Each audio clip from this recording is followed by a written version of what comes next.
Ahoj, vítáme vás u dalšího 10. dílu podcastu Vytrvalost. Naším dnešním hostem je náš dobrý kamarád, lyžař a laufař Jáchym Poul. Jáchyme, vítej. Ahoj Luky, díky za pozvání. Čau. Čau Jáchyme. Tak, tím dnešním tématem bude nejenom lyžování, ale taky právě třeba speciální typ závodu zvaný laufy, ale hlavně taky téma vytrvalost. Takže Jáchyme, díky, že jsi přijal pozvání a začneme rovnou tou klasickou naší otázkou, co pro tebe znamená vytrvalost. Tak pojem vytrvalost jsem si vyložil asi tak, že je to něco, že si vyberu aktivitu a dělám ji, i když to zrovna nejde, tak jak bych si ho představoval, nebo tak, jak bych chtěl.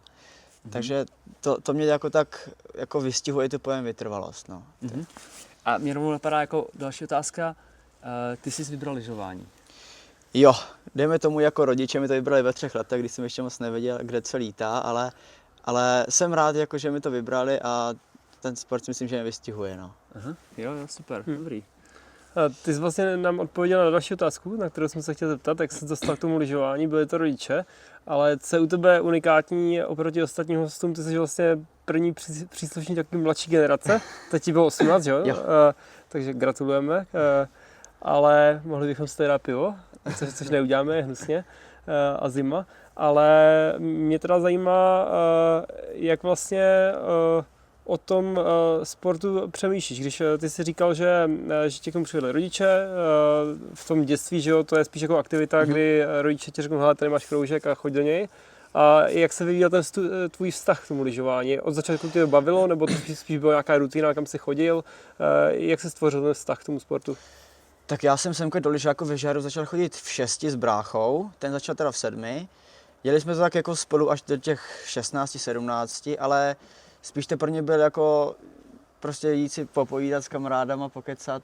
A hlavně, že tam byla sranda, to mě bavilo. A víc vážně jsem to začal brát, dejme tomu 15-16 let. No. A byl to i důvod, to jsme vlastně ještě neřekli, že aktuálně studuješ Novoměstský Gimpl ve 3. ročníku. Byl to i tedy důvod, že jsi šel na sportovní gymnázium, to, že jsi už v těch 15 letech jako by nějak možná vytušil, že se budeš chtít tomu sportu věnovat víc? Já jsem si to vybíral, když jsem byl v 5. třídě, šel jsem jako na 8letý od prváku, jo. Ale nebylo tam úplně jako ta záměra toho, že bych chtěl jít na sportovní gymnázium, ale prostě být prý ze Žáru a poznat trošku jiný svět. Jo. Takže to no. Super. Takže takhle. A jak vzpomínáš na to dětství v lyžáku? Třeba, nevím, byl jsi spíš jako ten typ, co si užíval tu partu tréninky, nebo i tě bavily závody? Jak na tu dobu vzpomínáš? No, já to vzpomínám jako dobře, jako je tam krásná parta, už teda nějaký kluci jsou na vejšce, ale je to furt super a já už odmala jsem byl hodně jako závodivý, ale fakt v 7-8 let, když mi bylo, tak jsem kolikrát nechtěl vůbec závodit, i když to bylo tady na aréně jako párkový závody. Takže, ale zlomilo se to tak v těch 15, když jsem se chtěl víc poměřovat s těma klukama z celé republiky a jako vyžadoval jsem to. A hrálo tam i roli to, že máš starší bráchu, že jo? Krištof je starší, tak byla tam i ta soutěž z bráchu, nebo to třeba až časem? Jo, to bylo určitě už od začátku, že každý chce trénovat víc než ten druhý. A určitě ti jako bráchovi musím poděkovat, že mě jako takhle vytáhl, protože to říká dost lidí, že ta jako rivalita, ta bratrská je to jako to nejvíc, protože to asi víte taky, hoši. A že prostě vytáhneš se, i když se ti nechce trénovat, tak musíš jít, protože nechceš, aby ten druhý byl jako lepší. A co? No, já tohle komentuju, protože u nás nevím, jestli to je rivalita, protože já jsem ještě Vojtu nikdy neporazil na žádném závodě. Možná dneska bys mě porazil, jsem tady trochu zelený, mi blbě. Ale rozhodně to potvrdím, že to hraje hrozně důležitou roli, ti sourozenci. A třeba v našem případě to nebyla úplně jako rivalita, jako spíš velká inspirace ze strany jako staršího bráchy. No, ale chápu, že u vás možná je to i v tom lyžování to bylo více porovnáváno, že? Jo. Tak my jsme s bráchou asi o 1,5 roku, takže to bylo vyloženě jako srovnatelný, si myslím. Jo, hezky. No a zpátky teda k tomu, my vždycky začínáme to již v dětství, jo? A teď neříkám, že ty máš ještě dětství, už samozřejmě ne, ale není to zase tak dávno. tom lyžování třeba, co mě se vždycky líbilo na lyžování, když třeba já uvažuji, jestli bych tam dal třeba svoje holky jako dcery, tak mě se vždycky líbilo, že ta příprava je velmi taková různorodá, že v létě jste běhali, jezdili na bajku, v létě samozřejmě, když zrovna je sníh, tak jste lyžovali. Tady máme na Vysočině velkou výhodu, že je tady ta Vysočaná aréna, takže můžeme lyžovat i v blbých podmínkách, ale kam ty mířím, co tě bavilo z hlediska těch sportů a z té přípravy nejvíc? A fakt jako v tom dětství, protože jak jsi říkal, v tom dětství o tom tolik člověk nepřemýšlí jako o tréninku, že jo, spíš to musí být zábava a musí tě to bavit, tak z těch sportů tě bavilo co? Tak když to nebyly kolečkový lyže, což jsem začal ve 13, ve 12, tak to bylo určitě kolo, myslím jako horský, tak to vždycky bylo ve středu, v sobotu jsme jezdili jako na dlouhý výlet, to bylo třeba 40 km, ale spíš jsme vždycky jeli třeba na Dáško, to je tady kousek, a tam na Zmrzlinu a spíš to byly takový jako výlety, to mě bavilo nejvíc, no. Cokoliv s tou partou, na to rád vzpomínám. No. Jasně. My se ještě dostaneme potom i k tomu, jak trénuješ dneska, ale ještě mi napadá jen k tomu jedna otázka. My jsme se potkali minulý týden spolu a šli jsme vlastně ještě s Krištofem tempový trénink. 3x2 kilometry, já nevím, ke 3:40 a ty jsi byl vlastně úplně těsně po soustředku v Livignu, kde jsi najezdil přes 300 km během pár dní, že? Pokud to říkám dobře, na přes 200. 300, no. 300, no. A vlastně si s náma šel naprosto jako tak lehce, těžký tempový trénink, tak mi i ještě napadá otázka na běh. Jaký máš k němu vztah? A jestli tě v tom dětství bavil a vlastně jak se ti běhá teď dneska? Já jsem vždycky byl jako velký odpůrce běhu, protože jsem vždycky tu vytrvalost... Jsi první tady v podcastu. Máme titulek, super. Ne, protože já jsem tu vytrvalost v tom běhu jako nikdy mě přišlo neměl, že já jsem vždycky napálil první kilometr a pak jsem nemohl, pak jsem to dobíhal prostě v laktátu jako prase a nerad na to vzpomínám, jak na ty závody. No a dneska ten běh vnímáš jak? Dneska to vnímám jako součást tréninku. jako plnohodnotného tréninku, no, že prostě 2 hodiny prostě long run, je to jako normální trénink, no. Takže takhle. Super, no, tak jako by to jenom, mě to právě ten minulý týden u toho tréninku překvapilo, že vlastně si byl mezi soustředkem a těžkým závodem a byl si schopen jít takhle jako za mě jako těžký trénink. Dobrý, tak pojďme se asi posunout. Já jsem vlastně ještě v úvodu neříkal, že jsi taky letošní vítěz seriálu ED Skidall Classics, k čemuž Já myslím, že jsi to říkal. Neříkal jsem to. Říkal? Tak to byl v jiným úvodu, který se nepovedl. A Když tak tam napište, my vám ho pošlem. K tomu ti chceme tak jako pogratulovat. Vlastně jedná se o seriál závodu na kolečkových lyžích. Tak pojďme ještě jenom tohle malinko otevřít. Vlastně ty si říkal, že jsi dostal ke kolečkovým lyžím ve 13 letech. Jo. Tak já trošku tuším, že to bylo asi prostě jako kvůli tomu, že to je pro lyžaře běžná se součást toho závodního roku. Pojď nám trošku přiblížit ten letošní seriál ED Skidall Classics. Vlastně z kolika se skládá závodů, jak to bylo? Tak já myslím, že asi se nepletu, myslím, z 8 závodů se skládá, to jsou nějaký výjezdy nebo čistě dlouhý. Je to po celé České republice, od Velkých Karlovic až po Lipno. Prostě a já jsem to všechno a vlastně jsem na to přišel jako náhodou. Říkal jsem si, že bych to mohl zkusit, že jsem na kolečkových lyžích ještě jako nezávodil, tak proč to neskusit, no. A během toho roku se dostal do toho týmu, do toho ED systému, nebo? Jo. Jak kdyby si říkám, jako jsem se nominoval nějakými těma závodama, že jsem mi nějaký vyhrál, nějak jsem byl na bedně, tak myslím, že se mi mohli tak všimnout a maximálně to tomu přispělo. No, brácha rovnou skočil do těch laufů, ale ono to není úplně typický, že v 18 letech rovnou skočíš do těch laufů. Co byla ta motivace?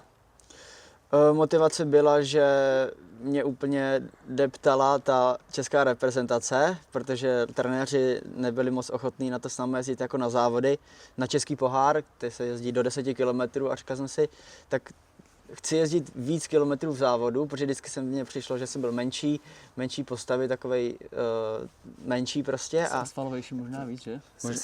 Silovější, no.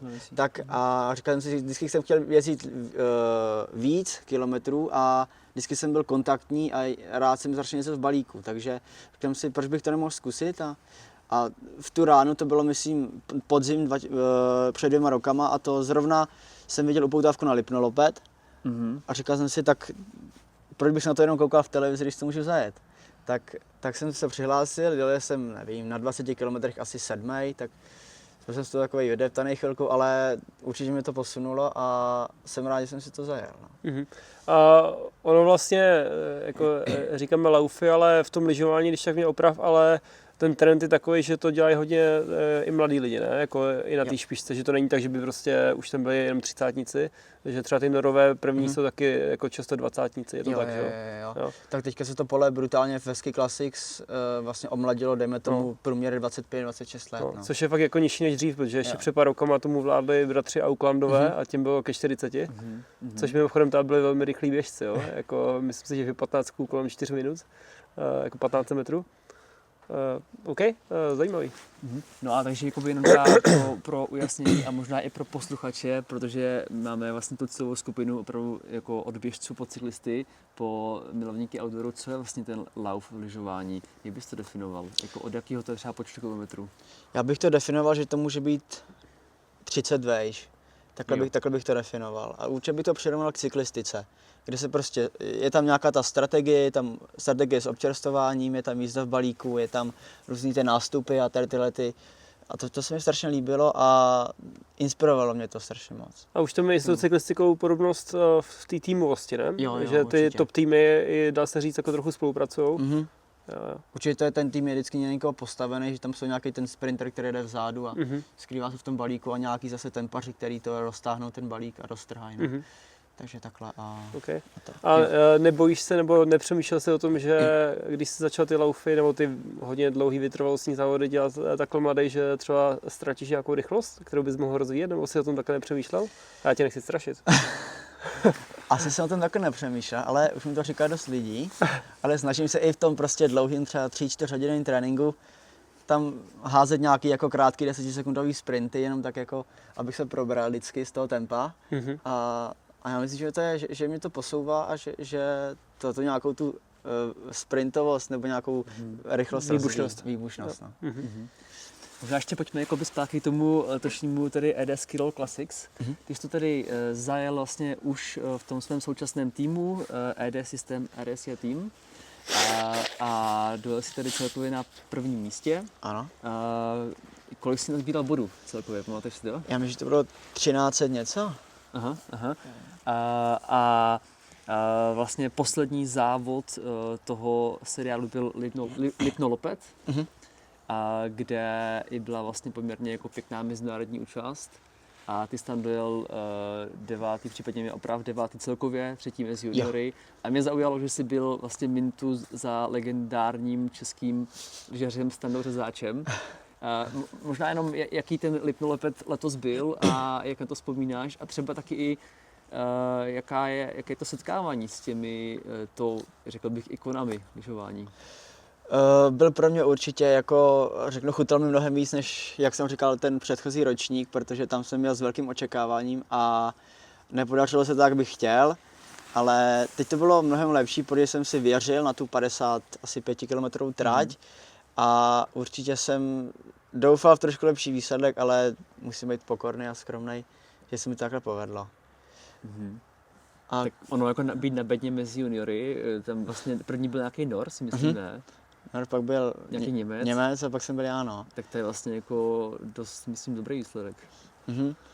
A ohledně toho Standy mě ten mě trošku naštval teda, protože tam ztratil hro, tačka mu ho nějak musel půjčovat nebo tak něco, pak nás docukl zpátky na rovince, ale vůbec nestřídal, takže jsme mu to potřebovali, tu černou práci. A nebuď slušnej, tady můžeš jako cokoliv říct. Prostě tě naštval, no? A pak přišel ten svatý Tomáš, to je ten legendární výjezd, asi 5 kilometrový a Standa, kdyby mu bylo 20 a prostě nám frnkl jak ptáček z klece.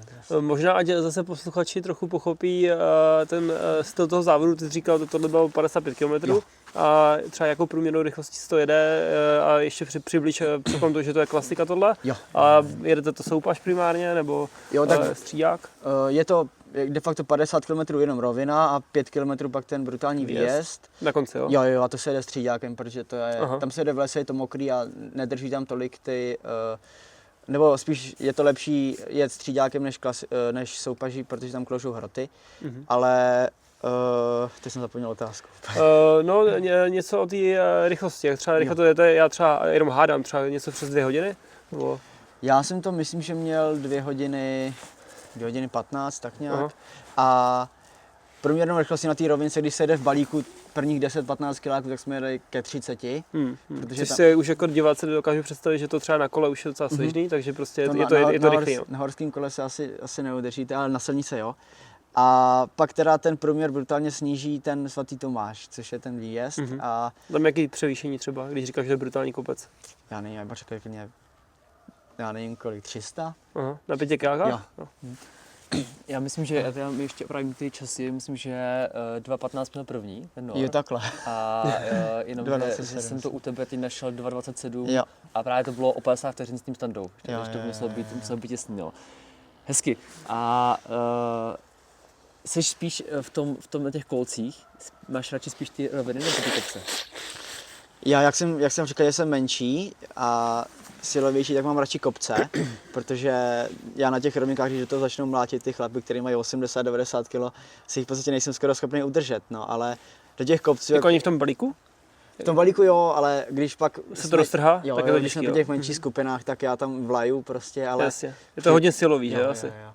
A pak přijde kopec a já tam se svýma 65 kg mám moc... Máš 65, jo? No, tam ulítnu a pak zase na rovince mě stáhnou, takže Jasně, vlastně k ničemu. To mám na kole dost podobně. No. A dobrý. Ještě k těm kolcím, možná jenom jakoby jedna otázka.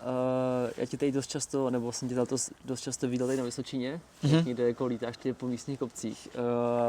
Jak ty kolce vlastně si užíváš? Baví tě to? Nebo i třeba jak máš to riziko v tom silničním provozu? Já vím, že jsi schopen jako tady prostě někam do kopců na 3 studně, na Frišavu. Jaký je takový typický trénink na kolcích? Nebo jaký to je? Můj takový typický trénink je prostě přes polničku svratka, je to asi 60 kiláků a asi myslím 800 převýšení. Počkej, jako z polničky jdeš doma je směr na hlavní a tu přejedeš hlavní a jdeš dál doma je Světnov a Svratka, jo? Světnov, Svratka, Sněžný a přes Nový Město zpátky. Tam teď udělali nový asfalt, ne? Tak je to lepší. Jo. A vždycky prďák od Kuklíku nahoru je taky poctivý, no. Ale dobrý. No a jaký jsou ty sjezdy na kolcích? Já si to moc nepřipouštím, že by se mi mohlo něco stát. Samozřejmě je tam brutální riziko, že helma nás neochrání, ale když jezdíme bez trička, tak to, kdybych spadl, tak to je jako brutálně, si nechci představit. Ale asi to moc neberu, já nosím takový, jak kdyby reflexní jako kšandy nebo taky něco. Mám blikačku na helmě, abych byl vidět. Jasně. Ale pak takhle na podzim už jak je takhle mlha jako dneska, tak je to špatný, no. Protože když si nevezmeš čelovku, tak jsi vlastně odkázaný jenom na nějaký tady po městě ježdění a neužij si to, no. A v těch sjezdech, jaký to vlastně je třeba v zatáčkách? Je to těžký na ovládání? Já jsem vlastně na kolcích jezdil na skatech. A na těch klasikách je to lehčí ve sjezdu, nebo jaký to je?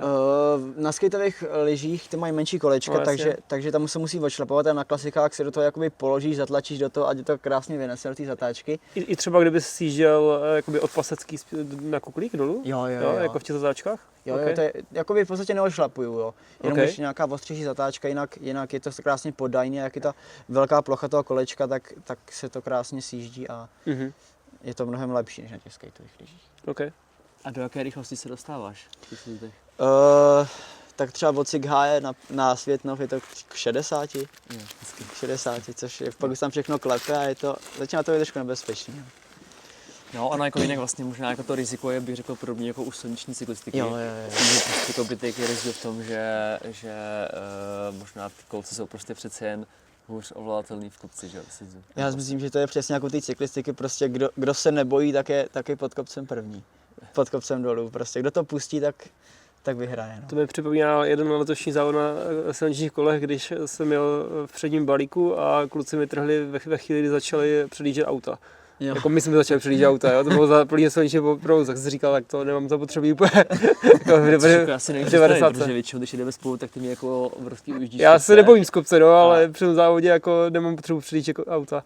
No, tak to je hustý. Hele, mě hrozně zajímá, protože jak jsem říkal, tak jsi první příslušník téhle generace a často vlastně v tom věku mezi 15 a 20 ty lidi, co hodně trénovali, tak k tomu sportu vlastně ztratí, nechci říct vztah, ale prostě přestanou ten vytrvalostní trénink dělat. Tak možná ta první otázka v tomhle tématu z mé strany je, co tebe motivuje pořád do toho šlapat a co tě na tom baví a máš plán v tom vydržet, nebo to vidíš jako spíš nějaký dočasný období, kdy budeš makat a jak to máš? Mě určitě motivuje to, že já jsem chtěl být úplně jako od útlýho věku jsem chtěl být profesionální sportovec. Aha. A říkal jsem si, že no, vydrželo mi to až doteď a doufám, že mi to vydrží až, že se jako stanu a že to bude tak, jak bych chtěl. A motivuje mě prostě furt na sobě makat a být furt lepší a vždycky poražit někoho dalšího. No. Mhm. Tak teď máš super motivaci, protože jestli budeš profík, tak my tě znovu pozveme do našeho podcastu. Jaký jsou ty možnosti v tom jako třeba nevím, jako sponsoringu nebo v tom, jestli je v této oblasti stát profíkem? V Česku to úplně nejde, protože tady na ty podmínky jako vyloženě si myslím nejsou, tady musíš mít zaměstnání, aspoň i částečný, ale v zahraničí je to si myslím úplně v pohodě, Norsko, Švédsko. Tam jsou profíci už od 18, od 19 a dělají to celý život. Ale tady to nejde, tady prostě musí být práce a musí se dávat z dovolený. No. Jo, tak ale každopádně v tom držíme palce. Možná ještě k tomu, jak to jako naťukl ten tvůj věk, vlastně já třeba tomu hrozně fandím, když vidím někoho, komu je 18 a má jako takovou vášeň pro něco jako ty a fakt se mi to hodně líbí. Možná jakoby ten důvod, jak to jsi nějak popsal, ale spíš mě zajímá, co tvoje třeba okolí, jestli ať už ve škole nebo v tom týmu máš někoho takhle třeba podobně starýho, kdo se taky věnuje vlastně jakoby tomu dálkovému lyžování, a nebo jestli třeba, já nevím, jakoby s někým i třeba sdílíš jakoby to nadšení pro lyže, a nebo obecně pro sport, kdo prostě to má takhle jakoby ten mindset, má takový jako ty. Já si myslím, že tady v mém okruhu jako přátel nebo známých, já myslím, že asi nikdo. Brácha jo, ale brácha je teďka na vysoký, má trošku jiný zájmy, ale jinak ve škole kamarádi, jako myslím, že asi nikdo. Jako myslíš jako z hlediska toho dálkového lyžování? Ne, ohledně přístupu ke sportu a být tím prostě úplně pohlcený a nedělat nic jiného. Takže i třeba, tak ty trošku tuším, že třeba ve škole máš i spolužáky, co se věnují biatlonu? Jo. Vidíš tam jako rozdíl? V tom jakoby, já nevím, v té dedikaci? Já myslím, že jo, že v Novém Městě v biatlonu, kam chodím na školu, tak tam se to dělá, že prostě jdeš do sportovní třídy a řeknu to, jako musí všichni jet, ale tady jsem si to musel vlastně najít sám a musím chtít sám, no.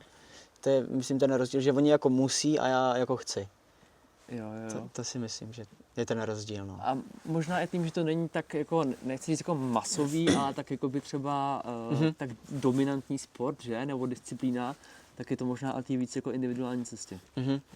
A ohledně těch laufů, to asi nikdo, já myslím, že jsem se na to troufl asi jako jedinej a všichni si myslím, že z toho mají respekt, no, z těch dlouhých tratí. Takže i v tom týmu, za který teď aktuálně jezdíš, jsi nejmladší? Jo. Jeden kamarád, který je ode mě, jako dejme tomu nejmíň, tak jsou 3 roky. Jo. Tak to je docela jako není tam jako zkus třeba 10 let. Jako ne, to s někým jo, ale jinak jsme takhle jakoby podobně, no. Jo, hezky. No a jak teda o tom sportu přemýšlíš dlouhodobě? Ty jsi tam řekl, že teď je ta ambice být profesionál, což je ta hodně zajímavý, to jsem nevěděl. A úplně do budoucna, vím, že to je jako těžký takhle o tom uvažovat, ale vidíš se, že prostě budeš výkonnostně sportovat i v 35, v 50, anebo to vidíš teď jako spíš tu jasnou ambici stát se profíkem na nějakou dobu a pak to neřešíš dál? Určitě bych se chtěl, jak jsi to říkal, tu druhou možnost stát se profíkem a vydržet u toho co nejdýl, jak třeba Standa a pak je to na osud, no. Určitě bych chtěl u toho vydržet. Většinou se, když jsi závodil, tak pak se jde jako u stejného týmu třeba jdeš do kamionu mazat nebo nějak něco děláš u týmu, ale... Trénovat třeba, ne? Jo, jako na trenéra, no. Takže to by se mi líbilo, no. Ale spíš být profesionál co nejdýl. Jestli teda vůbec, no. Jo, super. Tak jo, a my jsme se bavili o těch závodech na kolcích a ty už si taky zajel pár závodů vlastně, jestli se správně řekne klasických, prostě na sněhu. Vím, že třeba jsi byl na Marcia Lonze, na té variantě Light. Minulý víkend si byl na závodu Bad Gastein. Ano. A plánuješ taky jízerskou 50, že, letos? Jak tohle jakoby aktuálně máš, jaký byl ten závod minulý víkend, anebo jak se těšíš na jízerskou 50? Tak já bych začal tím Bad Gasteinem. To bylo kolik kilometrů pro mě? To bylo, v sobotu bylo jako takový týmový závod na 7 a v neděli bylo 36. Tak v tom sobotním asi to nebudu rozebírat, ale to nedělní, jelo se mi to dobře, ale jel jsem, že mám 0 bodů, tak jsem měl z poslední liney a musel jsem se tím trošku prokousat. Ale jinak podmínka byla krásná a myslím, že jako silová vytrvalost určitě mi chybí, ale myslím, že jako, když budu pokračovat s tréninkem, tak tam za chvilku taky budu. A hraje to roli? Ty jsi říkal, že jsi startoval z poslední liney, jako, že to jezdí třeba kolem 100 lidí? Nebo, jo, 100 lidí. Takže i v těch 100 lidech to hraje roli, jo? Já myslím, že jo, protože tam, když jsme taky vystartovali, pak byla taková levotočivá zatáčka o 180 stupňů a tam, když tě zavřou, tak nemáš šanci pak už. Protože třeba na jizerský 50 tam je to úplně zásadní, že jo? To je třeba důvod, proč já jsem nikdy nejel, protože jsem línej si to vyjet v těch několika tisících lidech a jako pokud startuješ 3000 nebo v prvním stovce, tak to je velký rozdíl, že jo? Jo. Ale to je zajímavé, to jsem taky nevěděl, že to hraje roli i v těch 100 lidech. Tam myslím, že určitě jo, protože tak tě nikde zavřou a už ti ujede čelo a vlastně nemáš šanci se propracovat na lepší místo. No a když máš takhle třeba nějaký ty body, vlastně ty máš ty body z toho Bad Gastein, takže na té jízerce nebudeš vzadu, tam budeš někde vepředu už díky tomuhle? Já tam jenom kvůli týmu bych měl být v té elitní léně, úplně té první. Okay. Takže myslím, že bych neměl mít problém. A jaký jsou ambice?